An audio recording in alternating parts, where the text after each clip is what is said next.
शलोम। Hallelujah.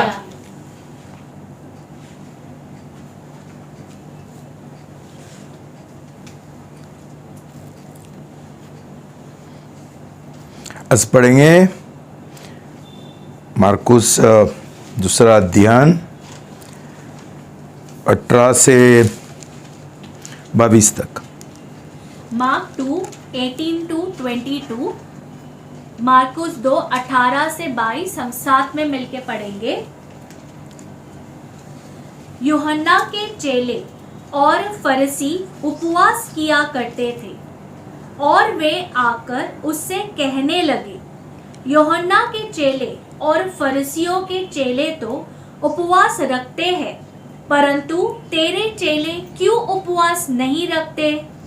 यीशु ने उनसे कहा, जब तक दूल्हा बारातियों के साथ रहता है तो क्या बाराती उपवास करते हैं? जब तक दूल्हा उनके साथ है वे उपवास नहीं कर सकते, परंतु वे दिन आएंगे जब दूल्हा उनसे अलग किया जाएगा और तब उस दिन वे उपवास करेंगे। कोरे कपड़े का पैबंद पुराने वस्त्र पर कोई नहीं लगाता, ना ही तो पैबंद उसमें से खींच लेगा, अर्थात नया पुराने में से, और वह पहले से भी अधिक फट जाएगा। नए दाखरस को पुरानी मशकों में कोई नहीं भरता, नहीं तो दाखरस मशकों को फाड़ देगा और दाखरस और मशके दोनों नष्ट हो जाएंगे, परंतु नए दाखरस को नई मशकों में भरा जाता है। प्रार्थना करेंगे। पिता परमेश्वर, यीशु का नाम से मैं आपको बहुत धन्यवाद देता हूँ आज का संदेश के लिए। ये आपका पवित्र वचन है, हमको ये समझने के लिए आपका पवित्र आत्मा का अभिषेक और बुद्धि दे दो प्रभु। हमको एक दिल दे दो प्रभु, ये आपका शब्द स्वीकार करने के लिए, समझने के लिए और उसका आज्ञा पालन करने के लिए। आज का संदेश बहुत महत्वपूर्ण है। हमारा मन धो लो प्रभु और बदल दो प्रभु। सब जो गलत हमारा सोच है ये बदल दो प्रभु। हमारा आंखें खोल दो प्रभु, समझने के लिए आपका उद्देश्य क्या है, आपका मकसद क्या है, और ये मकसद के अनुसार क्या तरीका का कलीसिया आप बनाना चाहते हैं, खड़ा करना चाहते हैं। तो हमको ये सही दिल देना प्रभु कि हम ये संदेश नकारेंगे नहीं, लेकिन उसका सच्चाई हम समझेंगे। मैं धन्यवाद देता हूँ प्रभु कि आपने हमारा प्रार्थना सुन लिया और ऐसा आपने अब करेगा। यीशु का नाम से प्रार्थना करता हूँ, आमीन। आमीन।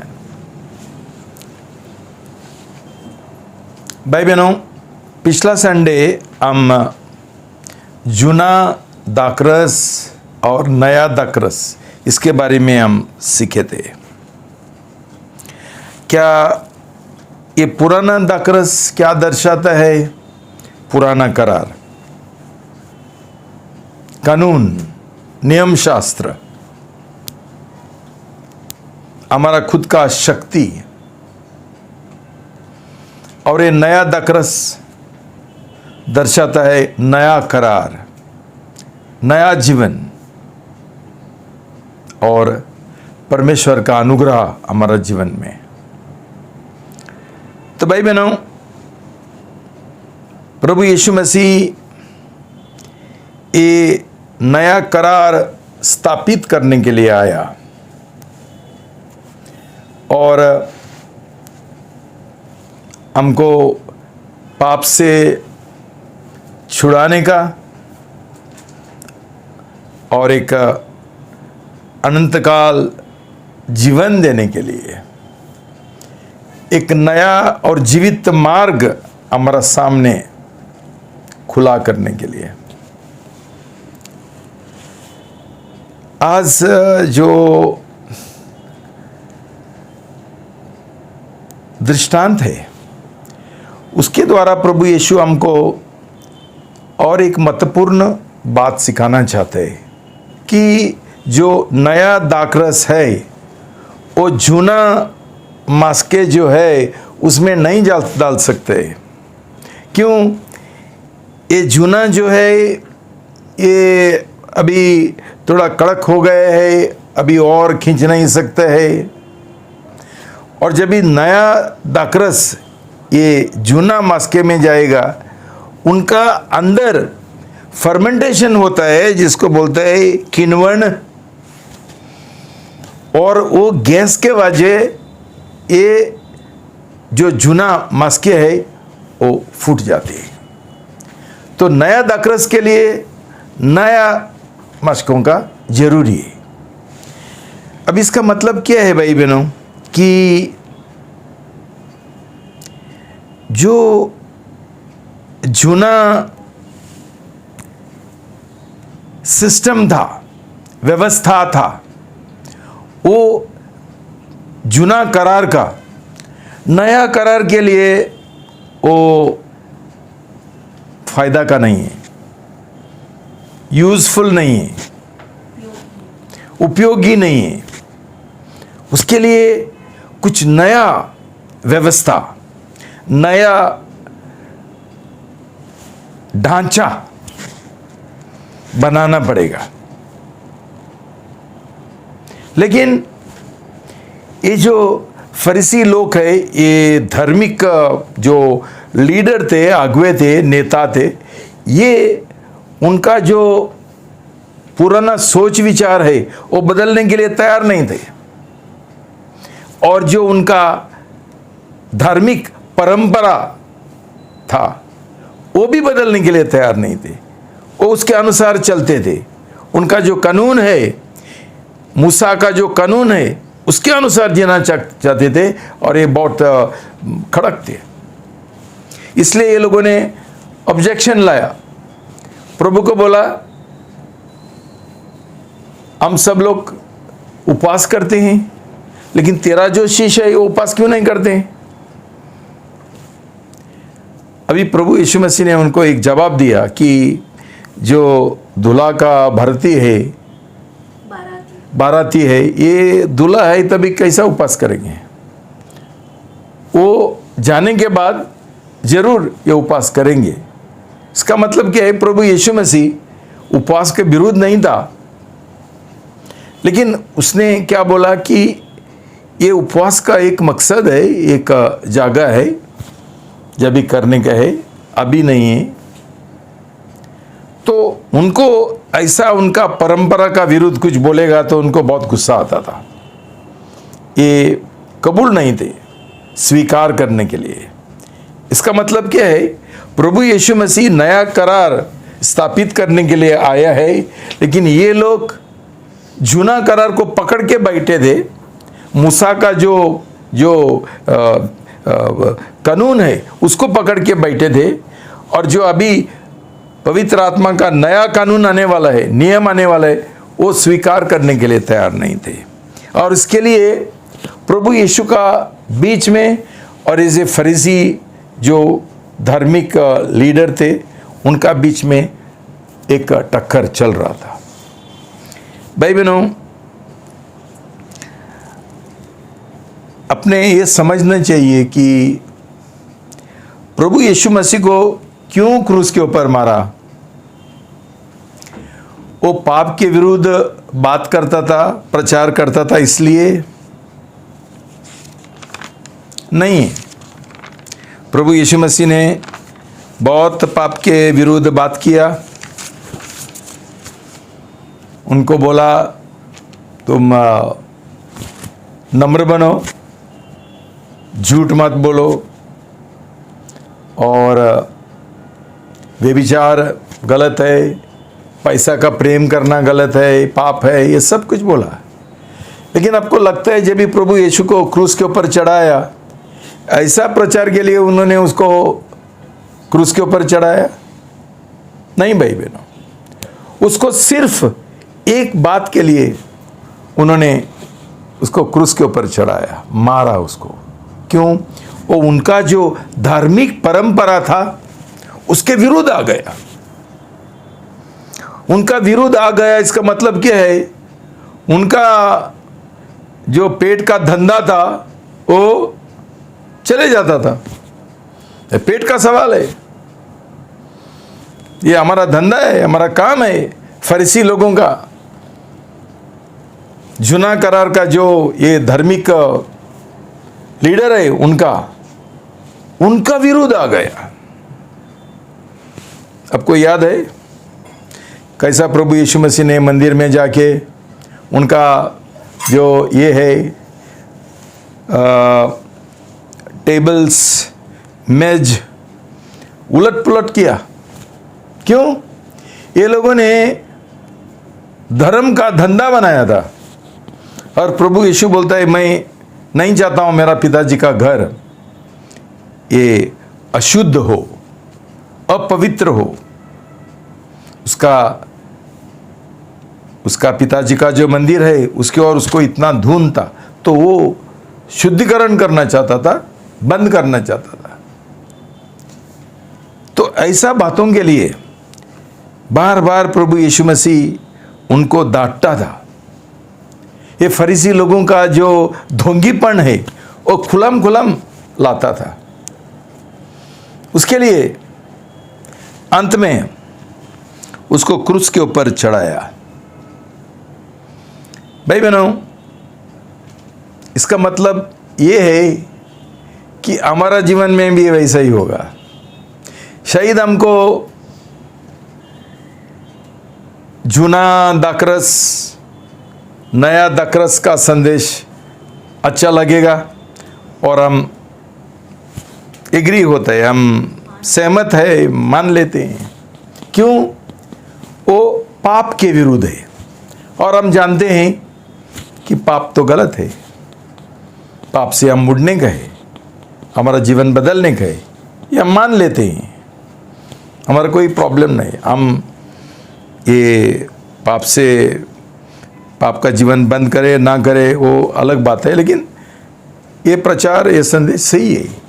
लेकिन हमको कोई हमारा धर्म का जो ढांचा है, हमारा जो व्यवस्था है, उसके विरुद्ध कौन बात करेगा, हम उसको जरूर मार डालेंगे। ये मत बोलो। हम जो करते हैं सही है। फरीसी लोगों ने भी ऐसा ही बोला, ये मूसा का ये है, ये परमेश्वर का कानून है, परमेश्वर का नियम शास्त्र है, ये कैसा गलत हो सकता है? मार डाला यीशु मसीह को। तो भाई बहनों, ये सिर्फ हमको दिखाई देता है कि जो ढांचा है वो बदलने के लिए, व्यवस्था बदलने के लिए बहुत कठिन बात है। लेकिन प्रभु यीशु मसीह यही काम करने के लिए आया था। ये जो जूना है वो तोड़ने के लिए, बंद करने के लिए। इसके बारे में हम पढ़ सकते हैं इब्रानियों 9:8 से 10। Hebrews 9:8-10, इब्रानी 9:8 से 10 पद पढ़ेंगे साथ में मिलके। पवित्र आत्मा इससे यदि दर्शाता है कि जब तक बाहरी तंबू विद्यमान है तब तक पवित्र स्थान का मार्ग प्रकट नहीं हुआ। वह तंबू तो वर्तमान समय के लिए दृष्टांत है, जिसके अनुसार ऐसी भेंटें और बलिदान चढ़ाए जाते हैं जो आराधना करने वालों के विवेक को सिद्ध नहीं कर सकते, क्योंकि ये केवल खाने पीने और नहाने धोने की विभिन्न विधियों से संबंधित शारीरिक नियम है जो सुधार के समय तक के लिए ठहराया गया है। देखो भाई बहनों, हम ये मूसा का तंबू के बारे में हमने सीखा। वहाँ हमने सीखा कि ये परम पवित्र स्थान था, उसमें कोई भी प्रवेश नहीं कर सकता था, क्यों? एक पर्दा था। इसलिए ये तंबू लेकर घूमते थे।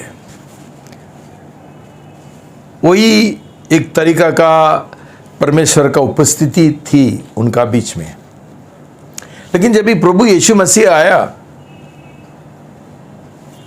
वो मूसा का तंबू गायब हो गया, किसी को मालूम नहीं क्यों। अभी प्रभु यीशु मसीह ने वो जो पर्दा था वो फाड़ दिया और एक नया मार्ग हमारे लिए चालू किया, जिसको हम बोलता है नया करार, परमेश्वर के पास जाने के लिए। तो इसलिए प्रभु यीशु मसीह ये जुना जो करार है वो रद्द करने के लिए आया था। उसके बारे में हम पढ़ सकते हैं इब्रानियों 8:13। Hebrews 8:13, इब्रानी 8:13 पढ़ेंगे। जब उसने कहा एक नई करार, तो उसने प्रथम करार को पुरानी ठहरा दिया, क्योंकि जो पुरानी और अप्रचलित हो रही है वह लुप्त होने पर है। इसका मतलब क्या है? अभी जुना करार का कोई फायदा नहीं था, उसका काम खत्म हो गया। तब तक ठीक था, परमेश्वर ने ये जुना करार के द्वारा काम चलाया। लेकिन ऐसा टाइम आ गया, अभी वो बाजू में रखने का है, निकालने का है। क्यों? नया करार आने वाला है। भाई बहनों, आज तक यहूदी लोग प्रभु यीशु मसीह को स्वीकार करने के लिए तैयार नहीं है। क्यों? क्यों? ये लोग जुना करार को गले लगा के बैठे हैं। हमारा जुना करार मूसा ने हमको दिया था, यहोवा ने हमको दिया था, हम कैसा हो इसको छोड़ सकते हैं? मार डाला यीशु मसीह को। अभी भी वो लोगों का उद्धार नहीं होता है। पौलुस, अब जानते हैं उसका जीवन के बारे में, कैसा वो पूरा ईमानदारी से ये लोग ऐसा विश्वास करते हैं। लेकिन जब भी प्रभु यीशु मसीह ने पौलुस का और कितना सारा यहूदी लोगों का, जो प्रभु का शिष्य थे 12, ये सब यहूदी थे, और उसके बाद पूरा सब पहला शिष्य प्रभु यीशु मसीह का सब यहूदी थे, उनका जब भी मन परमेश्वर ने खोल दिया पवित्र आत्मा के द्वारा, तभी उनको समझ गया। तो उन्होंने ये जुना करार को छोड़ के प्रभु यीशु मसीह का नया करार में प्रवेश किया। भाई बहनों, हम ये समझना चाहिए, आज प्रभु यीशु मसीह ये नया करार का जीवन हमको सिखाना चाहता है। उसका जो उद्देश्य है, उसका जो मकसद है, वो पूरा करना चाहता है। क्या है मकसद? मकसद ये है कि प्रभु यीशु मसीह ने हमको एक नया पवित्र आत्मा का व्यवस्था सिखाया। वो है लोगों को क्षमा करना और हमारा दुश्मन जो है उनका ही भी प्रेम करना, प्रेम का जीवन जीना। लेकिन ये जो पापी दिल हमारा अंदर है, जो जन्म से हमारे अंदर वो स्वार्थी और स्वयं का दिल है, ये दिल लेकर हम किसी का प्रेम नहीं कर सकते हैं। कई लोग सोचते हैं कि कलीसिया को अगापे प्रीति करके नाम देंगे तो उनका बीच में बहुत सारा प्रेम रहेगा। नहीं, उनका चर्च में भी झगड़ा चल रहा है और फूट चल रहा है। क्यों? कि उनका नया जन्म नहीं हुआ। नया जन्म किसी का ही नहीं हुआ, वो जो उधर का पास्टर है उसका भी नहीं हुआ। तो ये जो निस्वार्थी प्रेम है, ऐसा जीवन हम नहीं जी सकते हैं जब तक हम नया करार में प्रवेश नहीं करेंगे। वो जो जूना मनुष्य है हमारे अंदर, उसको क्रूस के ऊपर चढ़ाते हुए। तो भाई बहनों, ये हमारा पापी स्वभाव है, ये हमारा एक चाल चलन है, ये हमारा तरीका है। क्या है तरीका? देखो भाई बहनों, जब भी कुछ नया आता है ना, सब लोगों को उसके और एक ये रहता है, एक विद्रोह रहता है, रेजिस्टेंस। हम सामना करते हैं नया चीज़ों को। देखा कितना सालों से हमारा बैलगाड़ी चलता था, है ना? वही था और कुछ नहीं था। तभी चलाया कम, कितना अच्छा था। अभी भी सब लोग गाय का नमस्कार करते हैं, क्यों? बहुत काम किया गाय ने। अभी समझो, गाड़ी आने के बाद, कार आने के बाद, बस आने के बाद, हम अभी भी ये चलाएंगे, बैलगाड़ी चलाएंगे। बाद में घोड़ा गाड़ी आ गया, घोड़ा गाड़ी को भी निकाल दिया। पहला टाइपराइटर आता था, अभी किधर है टाइपराइटर? अभी तो कीबोर्ड, अभी एरोप्लेन। लेकिन किसी को ये जूना चीज है वो छोड़ने के लिए मन नहीं लगते। हम बहुत, हमारा अंदर संघर्ष होता है, वही अच्छा था। हमारा पुराना कितना अच्छा था, ये अभी। भाई बहनों, लेकिन काल के अनुसार, समय के अनुसार चीज बदलना जरूरी है ना? मुझे याद है, जब भी मैं कैथोलिक चर्च में फादर था और ये मिसा करता था, तभी हम लोगों को कभी ये नहीं करते थे, वी वर नॉट फेसिंग, सामना नहीं करते। हम उनको हमारा सामने हम उनको देखते नहीं थे। हम हमेशा पीठ करके ऐसा प्रार्थना करते थे और लोग हमारा पीछे रहता था। एक दिन जो हमारा कैथोलिक चर्च का जो पोप है, उसने समझो ये बदल दिया और बोला जो फादर है वो लोगों को देखेगा। सब लोग बहुत बेचैन हो गया, ये फादर हमको क्यों देख रहे हैं? औरत लोगों को देखना चाहता है क्या? इसलिए देखो, ये एक मानसिकता है, बदलने के लिए तकलीफ होता है। दूसरी बात, मेरा समय, अभी तो सब इंग्लिश कोंकणी हमारा भाषा में करते हैं, उस समय पोर्चुगीज में होता था। उसके पहले सब हमारा प्रार्थना लैटिन भाषा में होता था। मैंने लैटिन भाषा में मैं मिसा करता था। Dominus vobiscum et cum spiritu tuo। लोगों को कितना अच्छा लगता था। Vere dignum et justum est ecum et salutare। लोग कुछ समझा नहीं, कितना अच्छा। उनको लैटिन भाषा में मिसा मांगता था, समझता ही नहीं, कुछ नहीं समझता है। इतना लोगों ने लड़ाई किया, इतना झगड़ा किया फादर लोगों के साथ। अभी ये क्यों तुम लोग हमारा भाषा में? अभी हमको समझता है, तभी हमको नहीं समझता था, तभी अच्छा लगता था। अभी हमको समझता है, परमेश्वर तुम्हारा साथ हो, हमको समझता है, अच्छा नहीं लगता है, वो अच्छा लगता है। तो मैं क्या बोलना चाहता हूं कि एक रेजिस्टेंस होता है, एक सामना होता है, नया चीजों की ओर विरोध होता है। भाई बहनों, अभी हमारा परिस्थिति क्या है? हमारा ये आज का मसीह संसार में, भाई बहनों, आप जानते हैं जो प्रभु यीशु मसीह ने उसका पवित्र वचन में जो सिखाया था, तभी वो बहुत सारा सच्चाई जो है, ट्रूथ से है, वो खो गया। पहला कलीसिया में सब कुछ बराबर चलता था, तभी ये प्रेषित लोग थे, अपोस्टल थे और सब कुछ बराबर चलता है। उनका मौत होने के बाद धीरे धीरे सब कुछ गलत होने को लगा। लोगों ने उनका हिसाब से नया नया परंपरा शुरू किया। ऐसा करके गलत कलीसिया शुरू हो गया, जिसको हम रोमन कैथोलिक चर्च बोलते हैं। बहुत सारा गलत हो गया। छोटा बच्चों को छिड़काने के लिए, बपतिस्मा देने के लिए शुरू किया। एक कलीसिया क्या हो गया, एक रिचुअलिज्म हो गया,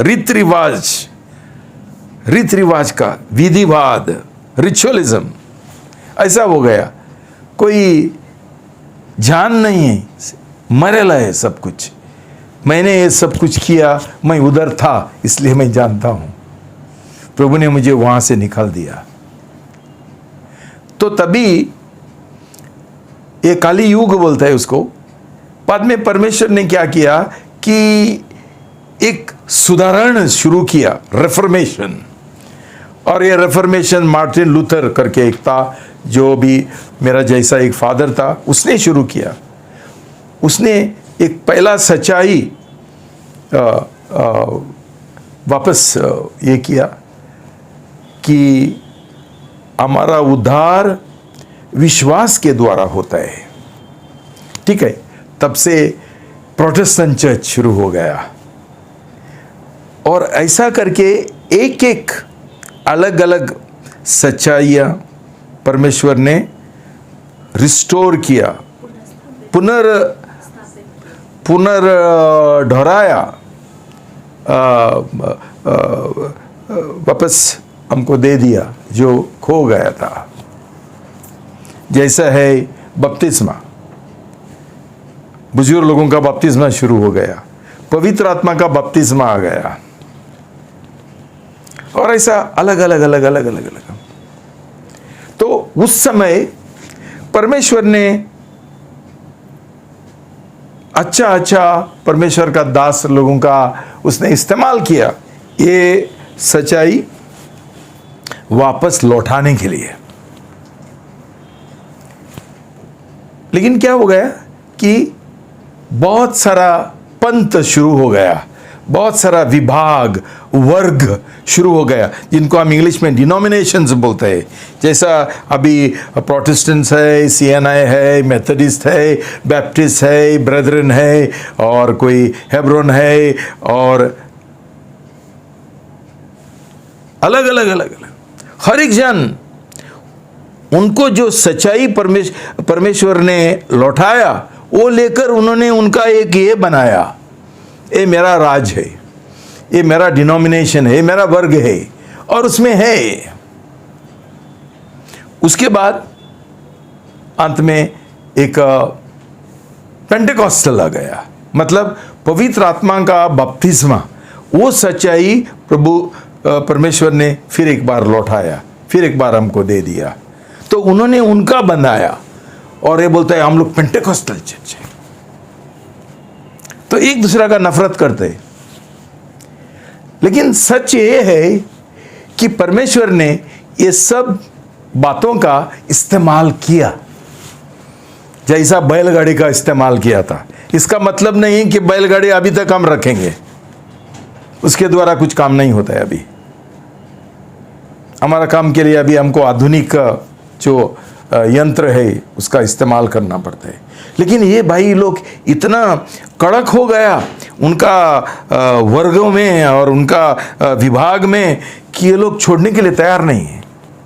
प्रभु नया काम करना चाहता है, लेकिन ये जो पुराना बातें हैं, पूरा ढांचा है, ये लेकर ये काम नहीं कर सकता है। जैसा परमेश्वर जूना करार के द्वारा, ये प्रभु यीशु मसीह के द्वारा जो हमको नया जीवन मिला, वो हमको उसके द्वारा हम ये पूरा नहीं कर सकते थे।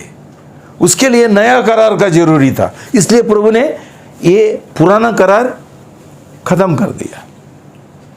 भाई बहनों, हम बहुत आदर मान करते हैं ये पुराने जो परमेश्वर का दास है, जिन्होंने ये सब उनको परमेश्वर ने ये दिया। प्रकाशन दिया और ये लोगों ने बहुत बड़ा बड़ा काम किया, हम उनका अनादर नहीं करते हैं, लेकिन हम इतना ही बोलते हैं कि उनका काम खत्म हो गया। अभी ये सब कलीसिया क्या है? ऑब्सोलीट, अप्रचलित। ये अभी बंद होने मांगता था, बंद नहीं करने को तैयार नहीं। क्यों? परमेश्वर का जो नया मूव है, नया काम करना चाहता है, उनके लिए ये सब पुराने कलीसिया एक एक एक अड़कड़, क्या बोलते हैं उसको, रुकावट बन गए, ऑब्स्टेकल, अड़चन बन गए। देखो भाई बहनों, ये कांग्रेस पार्टी जो है ना, अभी कांग्रेस पार्टी, उसके बारे में महात्मा गांधी ने बोला था, भारत देश को स्वतंत्रता मिलने के बाद ये जो पार्टी है, पक्ष है, वो बंद होना चाहिए। कांग्रेस ने बंद नहीं किया, अभी तक चल रहे। क्यों? कांग्रेस के द्वारा भारत देश को स्वतंत्रता मिला, तेरा काम खत्म हो गया, अभी ये बंद होना चाहिए। लेकिन ये लोगों ने बंद नहीं किया, तो अभी क्या हुआ कि जो मसीह लोग है उनका हालत बेकार हो गया। जैसा जूना करार के द्वारा हमको नया करार का आशीष नहीं मिल सकता था, वैसा ही ये जो पुराना कलीसिया है, वो जब तक बंद नहीं होंगे ना, तो कलीसिया में और प्रभु का जो लोग है उनका एक बढ़ोतरी नहीं होने वाला है, और जो परमेश्वर का मकसद है वो पूरा नहीं होने वाला है। अभी समझो, प्रभु ने हमको ये कलीसिया को बहुत सारा प्रकाशन दिया। एक प्रकाशन दिया समझो नया जन्म का। सब लोग बुजुर्ग लोगों का धुबा के बपतिस्मा देते हैं, लेकिन वो भी गलत है। मतलब नया जन्म नहीं होने से हम बपतिस्मा लेंगे तो बपतिस्मा खुद गलत है। लेकिन आज वैसा ही बपतिस्मा चल रहे हैं। उनको लगता है कि बपतिस्मा एक मैजिक है कि उधर लोगों को धुबाने के बाद ये लोग नया जन्म होता है। नहीं होता है। ये एक प्रकाशन परमेश्वर ने कलीसिया को दिया है। ऐसा लोगों को हम लोग नामदारी मसीह बोलते हैं, दुनियादारी मसीह बोलते हैं, धार्मिक मसीह बोलते हैं। ये सही नहीं है। और लोगों को कैसा नया जन्म पाना है ये भी उनको मालूम नहीं है। उनको मैंने एक नया रचना इसके बारे में सिखाया, और नया जन्म कैसा पाना है वो भी मैं तुमको सिखाऊंगा। इसके बाद परमेश्वर ने हमको एक और एक प्रकाशन दिया कि प्रभु का कलीसिया एक परिवार है, और ये परिवार में एक आत्मिक पिताजी है। ये दूसरे लोगों को नहीं समझता है कि उनको ये प्रकाशन नहीं मिला, ये लोग मजाक कर रहे हैं। उनको वही चीज अच्छा लगता है कि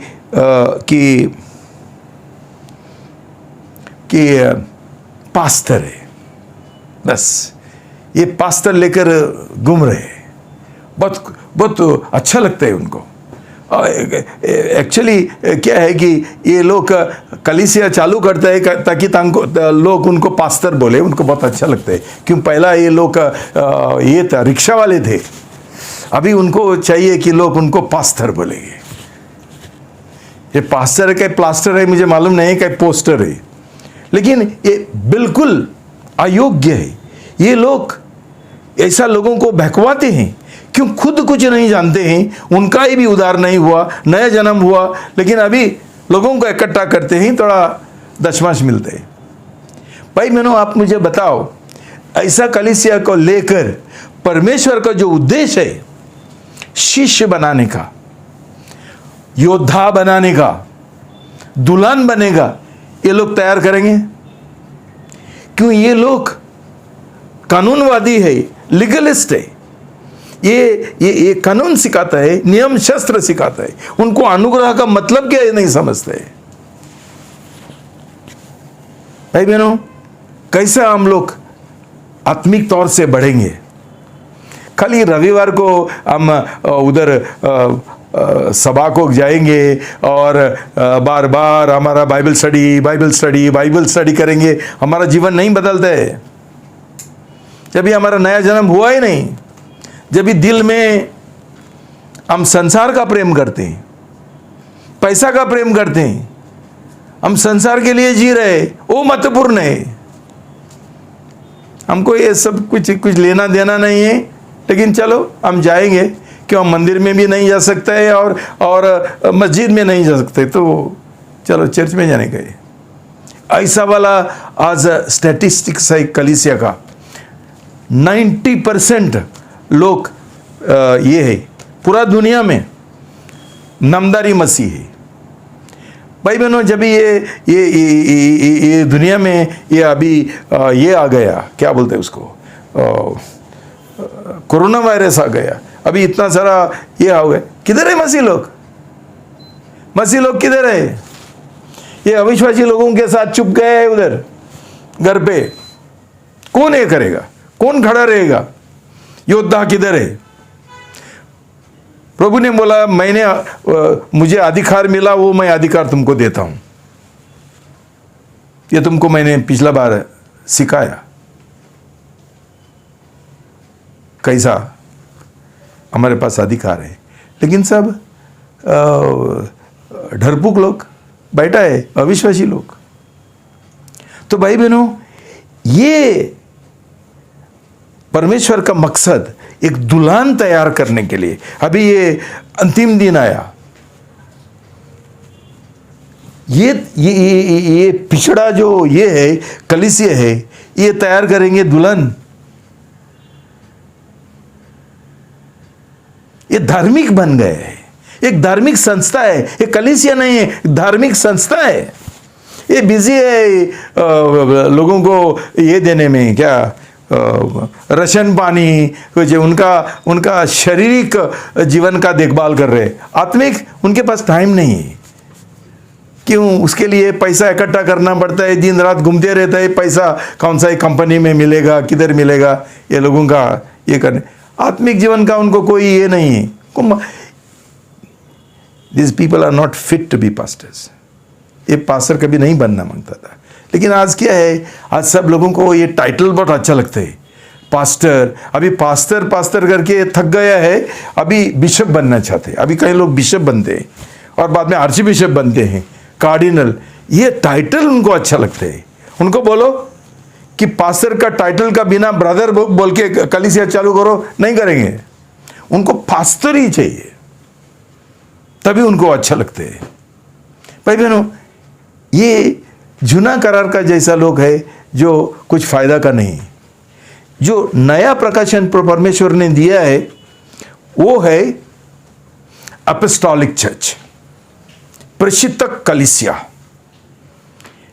परमेश्वर ने बोला ये एपोस्टल जो है, प्रशिक्षक जो है, वो मेरा कलीसिया का नींव है, ये पहला लोक है। ऐसा कलीसिया स्थापित करने का जरूरी है। पुराना कलीसिया में उनका board of elders, board of क्या बोर्ड है उनका, चलाने वाले। लेकिन ये परमेश्वर का योजना नहीं है, तरीका नहीं है। लेकिन ये सब जो पुराना जो कलीसिया है उनमें ऐसा ही चल रहे है बोर्ड। बाद में एक पास्टर को हायर करते,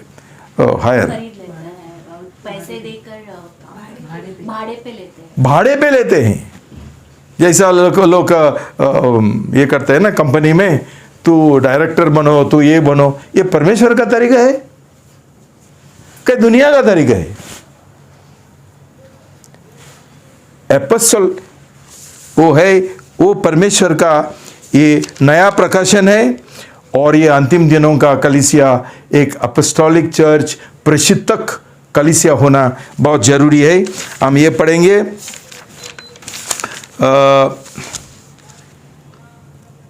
एफएससी 4:11, एफिशियंस 4:11, एफएससी 4:11 पढ़ेंगे। उसने कुछ को प्रेषित, कुछ को भविष्यवक्ता, कुछ को सुसमाचार प्रचारक, कुछ को पास्टर और कुछ को शिक्षक नियुक्त करके दे दिया। भाई बहनों, जैसा परमेश्वर ने कलीसिया के लिए ये 4 गुना और 5 गुना हमको एक दान दिया है, अनुग्रह दिए है, उसमें से लोगों ने सिर्फ पास्टर को क्यों चुना है और स्वर्तक को क्यों चुना है और दूसरा सब लोगों को क्यों छोड़ दिया है? उनके ऊपर विश्वास क्यों नहीं करते? जो प्रेषित है, ये प्रॉफिट है, नबी है, उनके ऊपर क्यों नहीं है? परमेश्वर ने बोला मेरा ये जो लीडर है, वो ये काम करने वाले कलीसिया का, ये है प्रेषित, ये है नबी और स्वर्तक और ये पासबान और शिक्षक। सिर्फ यही क्यों पकड़ा? क्यों ये सब 5 जो दुगना जो ये है सेवकाई है, वो क्यों उसके ऊपर वो क्यों नहीं ये करते हैं, स्वीकार नहीं करते हैं? इसलिए आज कलीसिया जैसा होना मांगता था वैसा नहीं है। सब मरे हुए डेड क्रिश्चियंस। इसलिए और उसके बाद और 12 में क्या लिखा? पद 12 पढ़ेंगे कि पवित्र लोग सेवा कार्य के योग्य बने और मसीह की देह तब तक उन्नति करे। देखो भाई, परमेश्वर का लोगों का उन्नति करने के लिए, उनका बढ़ोतरी होने के लिए, उनको ट्रेनिंग देने के लिए परमेश्वर ने ये 5 गुना सेवकाई ये किया। बाइबल कॉलेज नहीं बनाया। ये बाइबल कॉलेज किधर से आया? क्यों? हमारा जो कलीसिया है उसमें 5 ये नहीं है गुना, जो सेवकाई है वो नहीं है, तो ऐसा ही करना पड़ता है ना। ये बदलने के लिए तैयार नहीं है और सही रीति से कलीसिया स्थापित करने के लिए तैयार नहीं, कि उनको मालूम नहीं है ये सब कुछ। बाद में एफएसी 2:20 पढ़ो। एफिशियंस 2:20, एफएसी 2:20 पढ़ेंगे।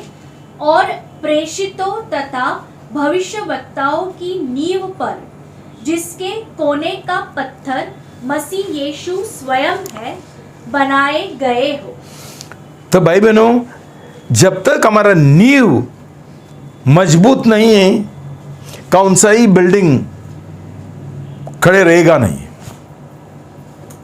तो जब भी प्रभु यीशु मसीह ने हमको बोला प्रेषित और नबी ये है कलीसिया का नींव है, किधर है हमारा प्रेषित? इसलिए हमारा अभी जो कलीसिया बोलते हैं, ये धार्मिक जो संस्था होते हैं, वो सही नहीं है और इसलिए ये मजबूत नहीं है, इसलिए वो गिर जाएंगे, कुछ काम नहीं होगा। परमेश्वर का जो उद्देश्य है, मकसद है, वो पूरा नहीं होगा ये ऐसा कलीसिया उनके द्वारा। फिर भी सब लोग वैसा ही कलीसिया में ज्वाइन होता है कि उनको उधर बहुत कंफर्टेबल लगते हैं। उधर ये पास्टर लोग कुछ नहीं बोलते हैं, उनको आने का है तो आओ, नहीं आने का तो मत आओ, और कि जो करते हैं करो, पाप का जीवन जीते हैं तो जियो, चलता है, अब सिर्फ हमको दशमांश दे दो। इसलिए मैंने देखा हमारा कलीसिया का भी लोग इधर उधर जाते हैं। क्यों? उनको स्वयं को मारने का नहीं है। जब तक हमारा अंदर स्वयं है और घमंडी है और उसके और हमको विजय नहीं चाहिए, हमको गुस्सा आता है, हमको किसी ने हमको सुधारना नहीं है, उनको बोलना नहीं है कि जो अब तो कर रहे गलत है, खुद का इच्छा के अनुसार जीना चाहते हैं। भाई बहनों, डिसाइपलशिप नहीं है, शिष्यत्व नहीं है। उनको शिष्य बनाने के लिए जाएगा, ये लोग भाग जाते हैं। वो नहीं, क्यों? उनको खुद का इच्छा के अनुसार जीना है। कोई अनुशासन का जीवन नहीं चाहिए, कुछ नहीं चाहिए, चलता है। और ऐसा ही कलीसिया खुला करते रहते हैं। क्यों? रिटायरमेंट होने के बाद में क्या करेंगे? मैंने देखा एक औरंगाबाद कोई एक पास्टर बैठा था, रिटायर हो गया, तो अभी क्या करेगा? चलो पास्टर बनेगा। ऐसा मजाक चल रहा है। आपको लगता है परमेश्वर का ये जो महान मकसद है, उद्देश्य है, वो एक दुल्हन तैयार करना चाहता है, ये ऐसा लोगों के द्वारा होगा क्या? उसके बाद 1 Corinthians 12:28, 1 कुरिन्ती 12 का 28 पढ़ेंगे। 1 Corinthians 12:28। और परमेश्वर ने कलीसियाओं में प्रथम प्रेषित, द्वितीय नबी, तृतीय शिक्षक, फिर सामर्थ के कार्य करने वाले, चंगा करने के वरदान वाले, परोपकारी, प्रबंधक तथा अन्य अन्य भाषाएं बोलने वालों को नियुक्त किया है। पहला कौन है? परमेश्वर का वचन बोलता है पहला प्रेषित है। ये महत्वपूर्ण है। लेकिन आज प्रेषित है किधर? क्यों हमारा भारत देश का उद्धार नहीं हो रहे? जब भी हमारा मसीह लोग ऐसा वाला लोग है जो लोगों के पास एक प्रेषित नहीं है, जो उनका आत्मिक पिताजी होना चाहिए, जो उनको मार्गदर्शन करना चाहिए, जिसको परमेश्वर ने चुना और एक खास अनुग्रह और दान उसको दिया ये काम करने के लिए, जब हम उनको स्वीकार करने के लिए तैयार नहीं और ऐसा लोग नहीं है, तो कैसा प्रभु का कलीसिया बराबर चलेगा और आगे बढ़ेगा और ऐसा सही शिष्य, योद्धा और दुल्हन तैयार करेंगे? उसके बाद 1 कुरिन्ती 3:10 से 10। 1 Corinthians 3:10, 10 से 15 पढ़ेंगे। जाने दो, जस्ट 10 पढ़ो। 1 Corinthians 3:10। परमेश्वर के उस अनुग्रह के अनुसार जो मुझे प्रदान किया गया है, मैंने एक कुशल राजमिस्त्री की भांति नींव डाली और दूसरे। देखो भाई बहनों, पौलुस बोलता है प्रभु यीशु मसीह ने मुझे राजमिस्त्री बनने के लिए चुना है। वो प्रेषित था, राजमिस्त्री, ताकि वो बराबर एक नींव डाल सके। ऐसा वाला पौलुस का जैसा हमको प्रेषित आज जरूरी है, जो जैसा उसने हमको सिखाया, उसका जो खत है, पत्र है, उसमें वैसा हम चलने के लिए, ना तो ये सब व्यर्थ होने वाला है। हमको सही आर्किटेक्ट, सही मास्टर बिल्डर आज हमको जरूरी है भाई बहनों।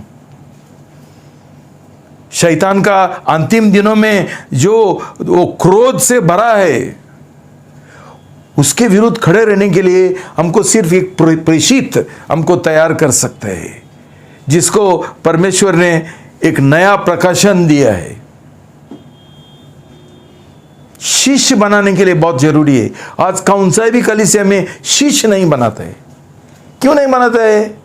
कि उनको डर लगता है ये लोगों को कि तुम जो कर रहे हो गलत है बोलेगा तो ये छोड़ के दूसरा कलीसिया में जाएंगे और उनका दशमांश बंद हो जाएगा। डरते हैं, तो उनका क्या बोलने गए, तुम जैसा चाहिए तुमको करो। भाई बहनों, ऐसा हम कभी बढ़ेंगे नहीं। सही मसीह, सही विश्वासी, सही शिष्य कभी बनेंगे नहीं। हमारा बढ़ोतरी कैसा चलता है, आगे बढ़ते हैं वो नहीं बढ़ते हैं, ये चेक करने के लिए, हमको मदद करने के लिए कोई तो हमको एक गाइड होना चाहिए, मार्गदर्शक होना चाहिए। ये जरूरी है। मतलब नया जो हमको मिला, नया दाखरस, अनंत काल जीवन, उसके ऊपर ही मेरा एक बड़ा क्वेश्चन मार्क है। उनका नया जन्म हुआ है क्या? आज का जो मसीह लोग है, उनका नया जन्म हुआ? कोई सबूत है ही नहीं, उनका जीवन में कोई फल है ही नहीं। मैं जो देख रहा हूं ये सब दुनियादारी मसीह लोग है, धार्मिक है, रीत रिवाज करने वाले लोग है। इसको नया जन्म नहीं बोलते। आगे बढ़ेंगे क्या? जन्म ही नहीं हुआ तो आगे बढ़ेंगे क्या है? तो भाई बहनों, 2 यूहन्ना 1:9 से 10। 2 John 1:9 and 10। 2 यूहन्ना 1:9 और 10 पढ़ेंगे। जो कोई बहुत दूर भटक जाता है और मसीह की शिक्षा में बना नहीं रहता, उसके पास परमेश्वर नहीं। जो उसकी शिक्षा में स्थिर रहता है, उसके पास पिता और पुत्र दोनों ही है। यदि कोई तुम्हारे पास आए और यही शिक्षा न दे, तो उनसे अपने घर में आने न दो और उन्हें नमस्कार करो, क्योंकि जो ऐसा मनुष्य को नमस्कार करता है वह उसके कुकर्म में सहभागी होता है। भाई बहनों,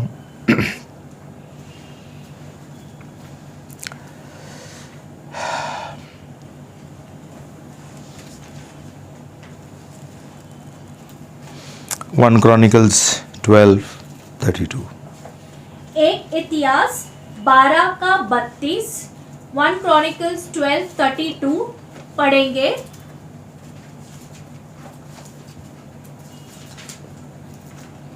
और इस्करियों में से ऐसे लोग आए जो समय को पहचानते थे और यह भी जानते थे कि इज़राइल को क्या करना चाहिए।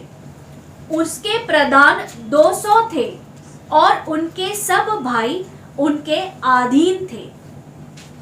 भाई बहनों, इनको इस्साकार बोलते हैं। हिंदी में क्या है? इस्कारियो। उनके बारे में ये बोला है कि ये लोग समय ऋतु पहचानने में बहुत होशियार थे। भाई बहनों, हमने ये प्रार्थना करने का है कि जिनका इस्कारियों का जैसा एक दिल था, एक मन था, वैसा प्रभु हमको ही एक भी ऐसा मन दे दो, बुद्धि दे दो कि हम समझे कि अभी ये ऋतु, ये समय बदल रहा है, पुराना बीत रहा है, नया आ रहा है। क्यों? हमारा दिल में ये नया जो प्रकाशन आता है उसके और हमारा बहुत विरोध है, और इसलिए हम ये सब चुक जाएंगे, खो बैठेंगे। हम ये स्वीकार करने के लिए तैयार नहीं है। तो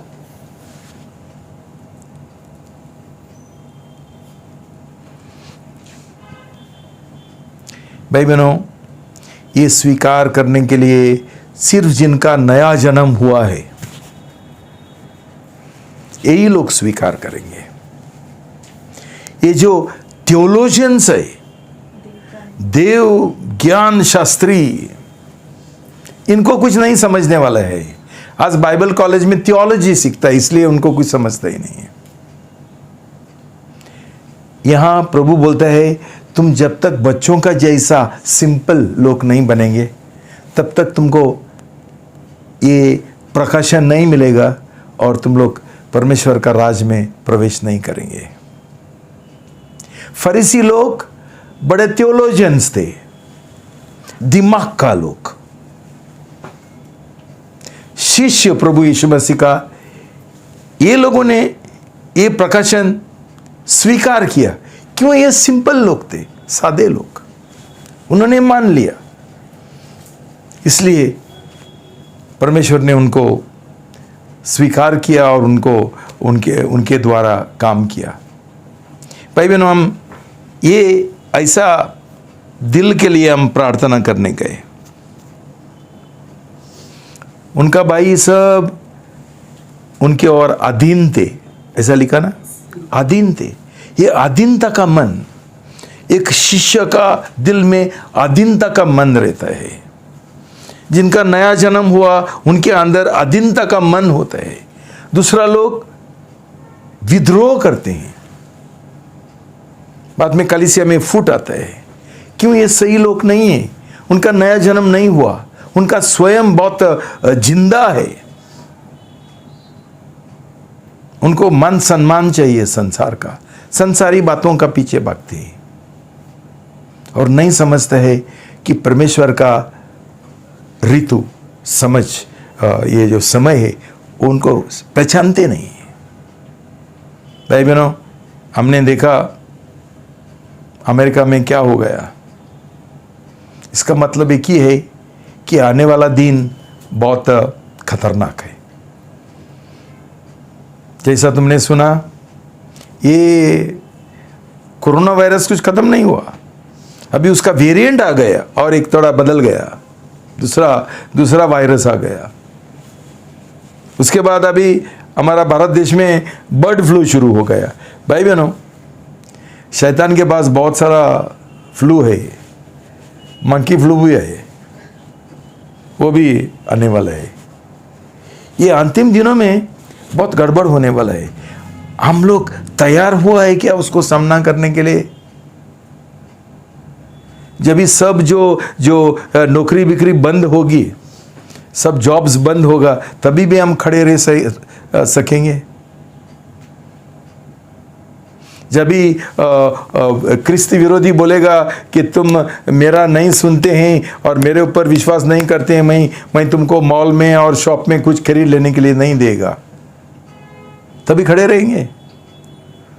वो घूमेंगे इधर उधर, किधर राशन पानी मिलता है क्या ढूंढने के लिए। ऐसा कौन करते हैं? जिनका उद्धार नहीं हुआ। लेकिन जो परमेश्वर का लोक है, वही परमेश्वर जिसने रेगिस्तान में उनको मन्ना दिया, वो अभी भी हमको, उसका लोगों को संभाल सकता है, सुरक्षित रख सकता है और हमको मन्ना दे सकता है, हमको हमारा शारीरिक जरूरत पूरा कर सकते हैं। लेकिन भाई बहनों, आज जो परमेश्वर का संतान है, पुत्र है, किधर है? हमारा नया जन्म हुआ ही नहीं तो हम पुत्र कभी बनेंगे, कभी बढ़ेंगे? और ये क्यों ऐसा हुआ? क्यों? जो परमेश्वर नया नया प्रकाशन देता है, वो स्वीकार करने के लिए हम तैयार नहीं हैं। हमको प्रेषित नहीं चाहिए। हमको एक कलीसिया जो प्रेषित का कलीसिया है और उसका मार्गदर्शन के अनुसार चलता है, ऐसा हमको नहीं चाहिए। हम हमारा दिन प्रतिदिन का रीति रिवाज चलाते हैं, उसमें कुछ नहीं होते भाई बहनों। तो इसलिए मैं बहुत धन्यवाद देता हूँ प्रभु को कि उसने हमको बहुत एक कलीसिया को आशीर्वाद से भरा है और वो ऐसा काम उसने शुरू किया है। तुम लोग का सौभाग्य है कि एक कलीसिया में तुम लोग है, और तुम ये स्वीकार नहीं करेंगे, तुम्हारा नुकसान हो जाएगा। कलीसिया छोड़ के तुम्हारा कुछ फायदा नहीं होगा, तुम मर जाएंगे।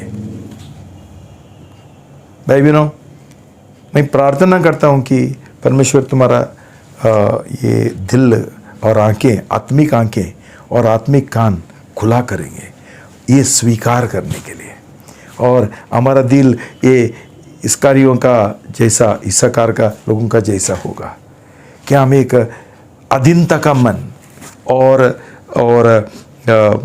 आज्ञा पालन का मन हमको रहेगा, हम नम्रता का मन रहेगा ये स्वीकार करने के लिए। भाई बहनों, परमेश्वर चाहता है कि हम एक गवाह बने, शिष्य बने, हम एक योद्धा बने, हम दुल्हन बने। भाई बहनों, परमेश्वर ने ये जिम्मेदारी हमको दिया है दूसरा लोगों के लिए एक उदाहरण बनने के लिए। हम क्या करेंगे? छोड़ देंगे ये जिम्मेदारी और हमारा पेट का देखने के लिए इधर इधर भागेंगे? क्या चाहिए हमको? क्या है मकसद? हमने एक अच्छा गाना है, क्या है मकसद? क्यों मैं जिंदा हूं? क्या चाहिए मुझे? पैसा? इतना ही? इसके लिए हम मसीह बन गए, इसलिए हम प्रभु यीशु मसीह का पीछे जा रहे, सिर्फ हमको चंगाई मिले और हमको आशीष मिले। एक पास्टर को सुना मैंने, वो लोगों को सिखाता है, तू कैसा है बोलेगा तो ब्लेस्ड, मैं आशीषित हूं। तुमको आशीष चाहिए और कुछ नहीं चाहिए, जीवन नहीं चाहिए, जीवन का बढ़ोतरी नहीं है, पाप के ऊपर विजय नहीं चाहिए, शिष्य नहीं बनना है, गवाह नहीं बनना है, प्रभु का काम नहीं करने का है, सिर्फ दिन रात रविवार का सभा और बाद में बाइबल स्टडी, क्या फायदा है? उसका हमारा अंदर क्या ये है, प्रभाव क्या है, जीवन में कितना बदलावत हो गया, कुछ है? भाई बहनों, हम हमारा समय बर्बाद कर रहे हैं, शैतान हमको बहकवा रहे हैं। आज एक क्रांति का जरूरी है, क्रांति। मैं जानता हूं कि जैसा प्रभु यीशु मसीह को क्रूस के ऊपर चढ़ाया, क्यों वो ये परंपरा का जो जीवन था, तरीका था, वो बदलना चाहता था। वैसा शायद बहुत लोगों को मेरा प्रचार और संदेश अच्छा नहीं लगेगा। मुझे भी क्रूस के ऊपर चढ़ाना है तो प्रभु को महिमा मिले, लेकिन मेरा ये दिल है कि आज सही कलीसिया, प्रभु का कलीसिया खड़ा करना जरूरी है। ये सब जो पुराना जो दाखरस है और पुराना जो ढांचा है वो बंद होने का है, ना तो लोगों का नुकसान हो जाएगा। कि प्रभु ये काम करे, उनका जीवन में एक कलीसिया में एक बेदारी आए, हमारा ही भी कलीसिया में एक रेस्टोरेशन का प्रोसेस शुरू हो। रेस्टोरेशन मतलब एक ये होना,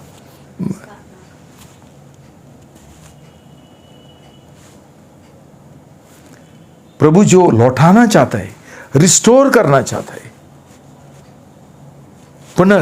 फिर एक बार जो हम खो गया था वो हमको वापस देना चाहता है।